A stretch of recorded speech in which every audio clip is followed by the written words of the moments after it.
श्रीमद् भागवत महापुराण स्कंद तीसरा अध्याय 16वां। जय विजय का वैकुंठ से पतन। श्री ब्रह्मा जी ने कहा, देवगण, जब योग निष्ठ सनकादि मुनियों ने इस प्रकार स्तुति की, तब वैकुंठ निवासी श्री हरि ने उनकी प्रशंसा करते हुए यह कहा। श्री भगवान ने कहा, मुनिगण, ये जय विजय मेरे पार्षद हैं। इन्होंने मेरी कुछ भी परवाह ना करके आपका बहुत बड़ा अपराध किया है। आप लोग भी मेरे अनुगत भक्त हैं, अतः इस प्रकार मेरी ही अवज्ञा करने के कारण आपने इन्हें जो दंड दिया है वह मुझे भी अभिमत है। ब्राह्मण मेरे परम आराध्य हैं। मेरे अनुचरों के द्वारा आप लोगों का जो तिरस्कार हुआ है उसे मैं अपना ही किया हुआ मानता हूँ। इसीलिए मैं आप लोगों से प्रसन्नता की भिक्षा मांगता हूँ। सेवकों के अपराध करने पर संसार उनके स्वामी का ही नाम लेता है। वह अपयश उसकी कीर्ति को इस प्रकार दूषित कर देता है जैसे त्वचा को चर्म रोग। मेरी निर्मल सुयश सुधा में गोता लगाने से चांडाल पर्यंत सारा जगत तुरंत पवित्र हो जाता है। इसीलिए मैं वैकुंठ कहलाता हूँ। किंतु यह पवित्र कीर्ति मुझे आप लोगों से ही प्राप्त हुई है। इसीलिए जो कोई आपके विरुद्ध आचरण करेगा वह मेरी भुजा ही क्यों ना हो, मैं उसे तुरंत काट डालूंगा। आप लोगों की सेवा करने से ही मेरे चरण रज को ऐसी पवित्रता प्राप्त हुई है कि वह सारे पापों को तत्काल नष्ट कर देती है, और मुझे ऐसा सुंदर स्वभाव मिला है कि मेरे उदासीन रहने पर भी लक्ष्मी जी मुझे एक क्षण के लिए भी नहीं छोड़ती। यद्यपि इन्हीं के लेश मात्र कृपा कटाक्ष के लिए अन्य ब्रह्मा आदि देवता नाना प्रकार के नियमों एवं व्रतों का पालन करते हैं। जो अपने संपूर्ण कर्म फल मुझे अर्पण कर सदा संतुष्ट रहते हैं, वे निष्काम ब्राह्मण ग्रास ग्रास पर तृप्त होते हुए घी से तरह तरह के पकवानों का जब भोजन करते हैं, तब उनके मुख से मैं जैसा तृप्त होता हूँ वैसा यज्ञ में अग्नि रूप मुख से यजमान की दी हुई आहुतियों को ग्रहण करके नहीं होता। योग माया का अखंड और असीम ऐश्वर्य मेरे अधीन है, तथा मेरी चरणोदक रूपिणी गंगा जी चंद्रमा को मस्तक पर धारण करने वाले भगवान शंकर के सहित समस्त लोकों को पवित्र करती हैं। ऐसा परम पवित्र एवं परमेश्वर होकर भी मैं जिनकी पवित्र चरण रज को अपने मुकुट पर धारण करता हूँ, उन ब्राह्मणों के कर्म को कौन नहीं सहन करेगा। ब्राह्मण, दूध देने वाली गौएं और अनाथ प्राणी ये मेरे ही शरीर हैं। पापों के द्वारा विवेक दृष्टि नष्ट हो जाने के कारण जो लोग इन्हें मुझसे भिन्न समझते हैं, उन्हें मेरे द्वारा नियुक्त यमराज के गृध्र जैसे दूत, जो सर्प के समान क्रोधी हैं, अत्यंत क्रोधित होकर अपनी चोंचों से नोचते हैं। ब्राह्मण तिरस्कार पूर्वक कटु भाषण भी करें तो भी जो उसे मेरी भावना करके प्रसन्न चित्त से तथा अमृत भरी मुस्कान से युक्त मुख कमल से उनका आदर करते हैं, तथा जैसे रूठे हुए पिता को पुत्र और आप लोगों को मैं मनाता हूँ, उसी प्रकार जो प्रेम पूर्वक वचनों से प्रार्थना करते हुए उन्हें शांत करते हैं, वे मुझे अपने वश में कर लेते हैं। मेरे इन सेवकों ने मेरा अभिप्राय ना समझकर ही आप लोगों का अपमान किया है। इसीलिए मेरे अनुरोध से आप केवल इतनी कृपा कीजिए कि इनका निर्वासन काल शीघ्र ही समाप्त हो जाए। ये अपने अपराध के अनुरूप अधम गति को भोग कर शीघ्र ही मेरे पास लौट आएं। श्री ब्रह्मा जी कहते हैं, देवताओं, सनकादि मुनि क्रोध रूप सर्प से डसे हुए थे, तो भी उनका चित्त अंतःकरण को प्रकाशित करने वाली भगवान की मंत्रमयी सुमधुर वाणी सुनते सुनते तृप्त नहीं हुआ।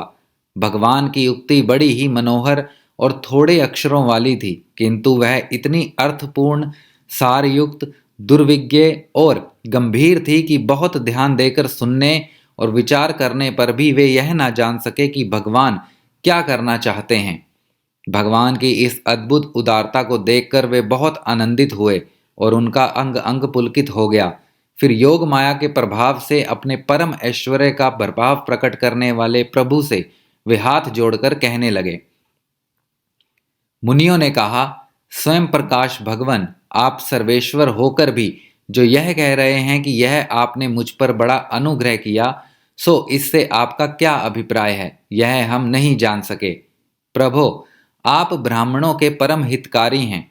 इससे लोक शिक्षा के लिए आप भले ही ऐसा माने कि ब्राह्मण मेरे आराध्य देव हैं, वस्तुतः तो ब्राह्मण तथा देवताओं के भी देवता ब्रह्मा आदि के भी आप ही आत्मा और आराध्य देव हैं। सनातन धर्म आपसे ही उत्पन्न हुआ है। आपके अवतारों द्वारा ही समय समय पर उसकी रक्षा होती है तथा निर्विकार स्वरूप आप ही धर्म के परम गुह्य रहस्य हैं, यह शास्त्रों का मत है। आपकी कृपा से निर्वृत्ति प्रायण योगी जन सहज में ही मृत्यु रूप संसार सागर से पार हो जाते हैं। फिर भला दूसरा कोई आप पर क्या कृपा कर सकता है।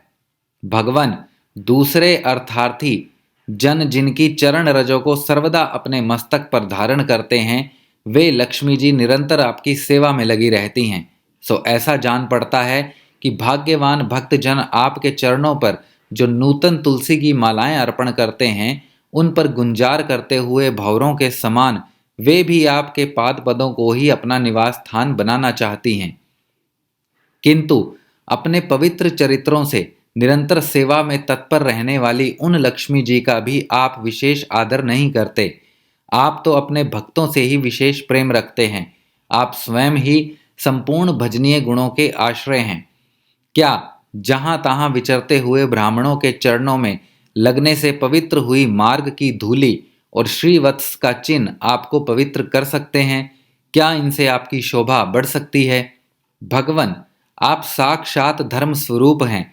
आप सत्यादि तीनों युगों में प्रत्यक्ष रूप से विद्यमान रहते हैं तथा ब्राह्मण और देवताओं के लिए तप, शौच और दया, आपने इन तीन चरणों से इस चराचर जगत की रक्षा करते हैं।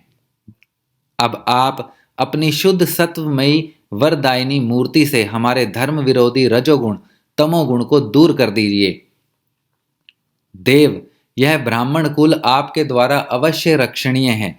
यदि साक्षात धर्म रूप होकर भी आप सुमधुर वाणी और पूजन आदि के द्वारा इस उत्तम कुल की रक्षा ना करें तो आपका निश्चित किया हुआ कल्याण मार्ग ही नष्ट हो जाए, क्योंकि लोक तो श्रेष्ठ पुरुषों के आचरण को ही प्रमाण रूप से ग्रहण करता है। प्रभो, आप सत्व गुण की खान हैं और सभी जीवों का कल्याण करने के लिए उत्सुक हैं। इसी से आप अपनी शक्ति रूप राजा आदि के द्वारा धर्म के शत्रुओं का संहार करते हैं, क्योंकि वेद मार्ग का उच्छेद आपको अभीष्ट नहीं है। आप त्रिलोकीनाथ और जगत प्रतिपालक होकर भी ब्राह्मणों के प्रति इतने नर्म रहते हैं, इससे आपके तेज की कोई हानि नहीं होती। यह तो आपकी लीला मात्र है।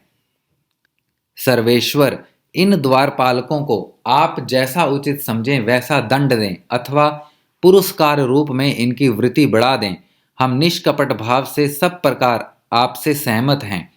अथवा हमने आपके इन निरपराध अनुचरों को शाप दिया है, इसके लिए हम ही को उचित दंड दें, हमें वह भी सहर्ष स्वीकार है। श्री भगवान ने कहा, मुनिगण, आपने इन्हें जो शाप दिया है, सच जानिए वह मेरी ही प्रेरणा से हुआ है। अब ये शीघ्र ही दैत्य योनि को प्राप्त होंगे और वहां क्रोधावेश से बढ़ी हुई एकाग्रता के कारण सुदृढ़ योग संपन्न होकर फिर जल्दी ही मेरे पास लौट आएंगे। श्री ब्रह्मा जी कहते हैं, तदंतर उन मुनीश्वरों ने नयनाभिराम भगवान विष्णु और उनके स्वयं प्रकाश वैकुंठ धाम के दर्शन करके प्रभु की परिक्रमा की और उन्हें प्रणाम कर तथा उनकी आज्ञा पा भगवान के ऐश्वर्य का वर्णन करते हुए प्रमदित हो वहां से लौट गए। फिर भगवान ने अपने अनुचरों से कहा, जाओ, मन में किसी प्रकार का भय मत करो, तुम्हारा कल्याण होगा। मैं सब कुछ करने में समर्थ होकर भी ब्रह्म तेज को मिटाना नहीं चाहता, क्योंकि ऐसा ही मुझे अभिमत भी है।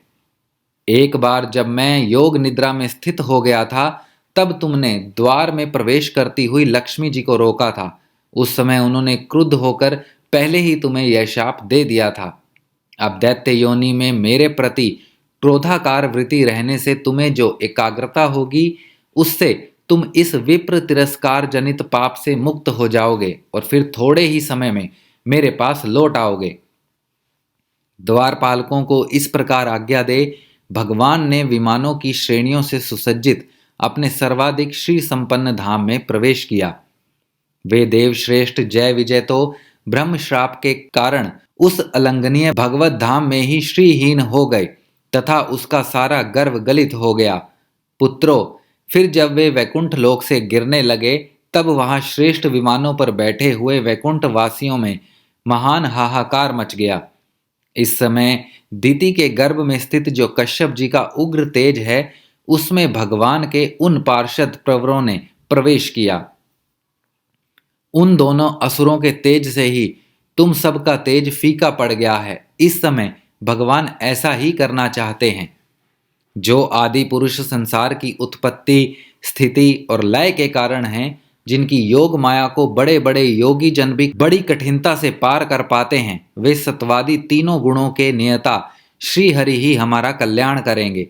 अब इस विषय में हमारे विशेष विचार करने से क्या लाभ हो सकता है। श्रीमद् भागवत महापुराण स्कंद 3 अध्याय 16 समाप्त।